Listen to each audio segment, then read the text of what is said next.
Assalamualaikum, selamat pagi menjelang siang, salam rahayu. Kita lanjut lagi ya, bantahan Kiai Imaduddin terhadap Gus Najih. Langsung saja, MNS juga mengatakan, saya merasa prihatin dan heran melihat kelompok-kelompok ini begitu sigap menolak argumen tentang nasab Bani Ba'alawi. Namun acuh tak acuh pada kemungkaran yang lebih nyata di sekitar kita. Kasus-kasus seperti judi online, riba, kejahatan-kejahatan pemerintah. Jawaban dari Kiai Imaduddin. Judi online memang haram, tetapi itu penanganannya serahkan kepada pihak yang berwenang. Hal itu bisa dilakukan oleh polisi dan penegak hukum lainnya. Tetapi tentang nasab Ba'alawi, ini polisi tidak mengerti, Pak.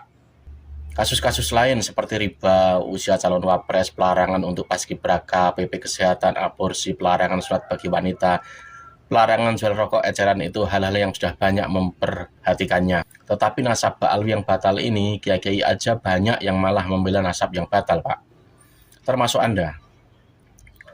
Sedangkan bahayanya dalam beberapa kasus sosial lebih bahaya dari hanya sekedar pelarangan jilbab bagi seorang paskibraka untuk alasan keseragaman. Di mana Anda ketika ada Ba'alawi yang merubah sejarah NU? Di mana Anda ketika kiai-kiai keturunan Wali Songo ditampar oleh oknum Ba'alawi yang hanya karena memakai gelar Habib? Kemana Anda ketika oknum-oknum Ba'alawi mengatakan bahwa Indonesia ini pintu tarim? Kemana Anda ketika oknum-oknum Ba'alawi meminta uang secara paksa kepada kiai-kiai? Kemana Anda ketika makam-makam palsu didirikan atas nama tokoh Ba'alawi? Kemana Anda ketika Faisal Assegaf menghina Mbah Hasyim Asy'ari dan menyamakan sejarahnya dengan karya-karya fiksi Koping Ho? Kemana Anda ketika Rizik Syihab mengatakan Waliullah Gus Dur radhiyallahu anhu sebagai ibu tamata buta hati? Kemana Anda ketika oknum Ba'alawi mengharamkan anak-anak muda masuk Ansor? Kemana Anda ketika oknum Ba'alawi mengatakan seorang Habib yang bodoh lebih mulia dari 70 kiai yang alim? Kemana Anda ketika ada oknum Ba'alawi menjadi begal motor di Kalimantan? Kemana Anda ketika ada oknum Ba'alawi yang mencuri motor seorang kades di Bekasi? Kemana Anda ketika ada anak Taufik Assegaf mengatakan bahwa Ba'alawi yang mabuk jangan dibenci tetapi dikasih beras? Kemana Anda ketika ada dua orang Ba'alawi mabuk, lalu ketika ditegur masyarakat salah seorang di antara mereka mengatakan saya Habib? Di mana Anda ketika ada oknum mengatakan telapak kaki Habib yang narkoba, yang maksiat, yang nakal dan kotor dibandingkan dengan kepala kiai yang pakai sorban lebih mulia telapak kaki yang maksiat? Anda bertanya kemana kami ketika rezim mendatangkan ratusan ribu pekerja Cina? Narasi-narasi khas ormas terlarang FPI. Data dari mana, Pak? Hoak itu. Justru TKI kita di Cina lebih banyak daripada tenaga kerja Cina di Indonesia. Justru TKI kita di Cina lebih banyak daripada tenaga kerja Cina di Indonesia. Menurut data BRIN, jumlah pekerja Cina di Indonesia hanya 59.000 orang. Bandingkan dengan TKI kita yang di Cina mencapai 200.000 orang.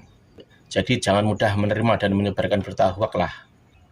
Anda mengatakan komunis Cina mengeruk kekayaan Indonesia. Dan Anda mengatakan bahwa kajian nasab harus dicurigai adanya agenda tersembunyi. Data? Mana data? Jangan asal ngomong. Kebanyakan dengar orasi Rizik Syihab jadi begini. Otak Anda dipenuhi teori-teori konspirasi yang miskin data. Kebanyakan suudon pada pemerintah sendiri, suudon pada ulama NU, sementara bahaya doktrin Ba'alawi terhadap umat Anda abaikan. Soal pekerja di Cina itu memang ada dan termasuk banyak lah. Sana di daerah Sulawesi, Pulau Sulawesi sana. Karena tetangga saya tuh pernah kerja di sana juga. Dia anggar bangunan gitu ya, itu pabrik itu gitu loh, perusahaan itu. Banyak orang Cina di sana memang. Tetapi kalau kita bandingkan dengan orang kita yang di Cina itu lebih banyak orang kita. Jadi harus fair. Soal judi online dan lain sebagainya. Di antara kita semua ini banyak kok yang juga membahas judi online. Jadi tidak seragam, kata siapa seragam? Pandangan hal-hal isu yang terjadi itu beda-beda, tidak sama semua. Di antara orang-orang yang membahas soal tesis nasab ini, itu pandangannya beda-beda soal politik dan sebagainya. Kalau mereka dibayar itu kan pasti kan mereka seragam, kelihatan. Ternyata kan tidak, beda-beda. Beberapa sanggahan dari Kiai Imaduddin ini bisa dibilang tepat ya nggak tepat. Sanggahan Kiai Imaduddin soal seperti kemana Anda ketika oknum Ba'alawi mengharamkan anak-anak muda masuk Ansor, jenis itulah. Ya Gus Najih kan memang orang FPI. Makanya dia cuek-cuek saja. Walau bapaknya tuh NU, tokoh NU, tapi dia kan orang FPI. Ini kita lanjut lagi nih. MNS juga mengatakan, sudah 2 tahun lamanya hingga tulisan ini dibuat, polemik ini dipelihara terus-menerus.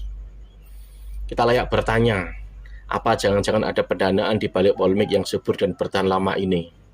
Tidak ada. Tidak ada. Kalau di sana ada orang-orang seperti Gus Abal-Abal tuh dari Pekalongan itu kan ngaku-ngaku orang yang pertama masuk ini kan, yang menggemborkan soal tes nasab. Tidak hanya dia gitu loh, banyak. Kalau dia itu perspektifnya tuh apa toh? Kalau menguntungkan, intinya cari cuan gitu loh. Cari cuan dari orang yang dibela, makanya dia sekarang berubah kan. Jadi apapun yang dia katakan dari Gus Abal-Abal dari Pekalongan itu jangan percaya, karena dia itu apa pandangannya tuh pokoknya kalau uang yang saya bela. Ya begitu sebenarnya. Ini jawaban dari Kiai Imaduddin. Heran ya, kenapa isu nasab ini tetap bertahan selama 2 tahun? Mau tahu jawabannya? Anda bertanya jangan-jangan ada pendanaan di baliknya. Mau tahu? Atau mau tahu banget? Akan penulis jelaskan. Begini, umat Islam di Indonesia sangat mencintai Nabi Muhammad SAW. Mereka adalah umat Islam hasil didikan para wali songo yang menyebarkan ajaran Islam penuh kasih sayang, rahmatan lil alamin. Salah satu ajarannya adalah mencintai Nabi, ahli bait Nabi dan keturunannya. Selama ini, untuk menerjemahkan cinta mereka pada Nabi, mereka menghormati keturunannya. Kebetulan di sekitar mereka ada klan yang selalu mengaku bahwa mereka adalah keturunan Nabi, yaitu klan Ba'alwi. Selama ini mereka husnudon bahwa klan Ba'alwi adalah benar-benar dzurriyyah Nabi. Seiring berjalannya waktu, mereka mulai curiga jangan-jangan klan Ba'alwi itu bukan keturunan Nabi. Kecurigaan itu karena melihat akhlak mereka yang jauh panggang daripada api. Oknum-oknum mereka ada yang terjerumus kasus zina, sodomi, penganiayaan, pembunuhan, minum khamr, dan lain sebagainya. Oknum-oknum Ba'alwi juga banyak berbuat keseenaknya kepada para kiai dan umat Islam. Sering datang mengemis, meminta-minta ke rumah-rumah para kiai dan orang-orang kaya. Tidak seperti pengemis lainnya. Mereka membawa-bawa nama Nabi dalam mengemis. Tentu lama-kelamaan ini membuat para kiai resah ketika kebenaran datang memancar bahwa sebenarnya mereka bukan zuriat Nabi. Mereka mulai sadar. Mereka berusaha merangkai puzzle-puzzle kecurigaan itu dengan kesimpulan ilmiah bahwa Ba'alwi bukan zuriat Nabi. Akhirnya, mereka merasa bahagia bahwa kecurigaan dan seutuhan mereka selama ini beralasan. Ternyata memang benar sesuai kecurigaan mereka bahwa Ba'alwi itu memang bukan zuriat Nabi. Akhirnya mereka bukan hanya menerima kesimpulan ilmiah itu dan membenarkannya. Bahkan mereka bertekad untuk menyadarkan saudara-saudara mereka yang lain yang masih menjadi mukibin. Ya memang kalau soal ini perlu proses lama karena banyak mukibin yang susah untuk move on atau menerima hal-hal yang baru itu susah. Makanya perlu waktu yang panjang. Bukan hanya tenaga yang mereka rela korbankan secara ikhlas dan yakin demi membela nasab Rasulullah ini, dan demi menyelamatkan saudara-saudara mereka umat Islam. Mereka juga rela mensisihkan sebagian harta mereka untuk perjuangan ini. Perlu Anda ketahui, untuk sebuah acara pelantikan perjuangan Wali Songo Indonesia tingkat kabupaten, kadang memerlukan biaya puluhan juta rupiah. Dari mana para pejuang itu mendapatkan dana? Dari iuran umat Islam. Jelas toh? Yang punya 10.000 menyumbang 10.000, yang punya 100.000 menyumbang 100.000, dan seterusnya. Yang tidak punya uang mereka andil dengan diri mereka untuk menunjukkan aku bersama kalian. Yang lain banyak yang hanya bisa menangis di malam hari mendoakan para pejuang tabah dalam cacian dan makian para Ba'alwi dan mukibinnya. Hati mereka bersedih ingin lebih mengabdi namun keadaan tidak mengizinkan. Apa Anda mengira ratusan YouTuber itu ada yang membiayai dan menggerakkan? Yang membiayai tidak ada. Tetapi yang menggerakkan ada. Mereka digerakkan oleh panggilan jiwa dan sanubari yang dalam, keikhlasan dan ketulusan. Jiwa-jiwa perjuangan yang diwarisi dari leluhur mereka yang juga para pejuang. Sejarah selalu berulang. Hanya waktu dan sosok pemerannya yang berbeda. Nutfahnya tetap sama, nutfah pejuang. Zaman penjajahan Belanda yang gelisah hanya pejuang. Yang lain hidup normal. Bahkan banyak yang malah menikmati penjajahan itu karena dengannya ia mendapatkan posisi penting sebagai antek Belanda yang bisa hidup sejahtera. Tapi tidak bagi pejuang.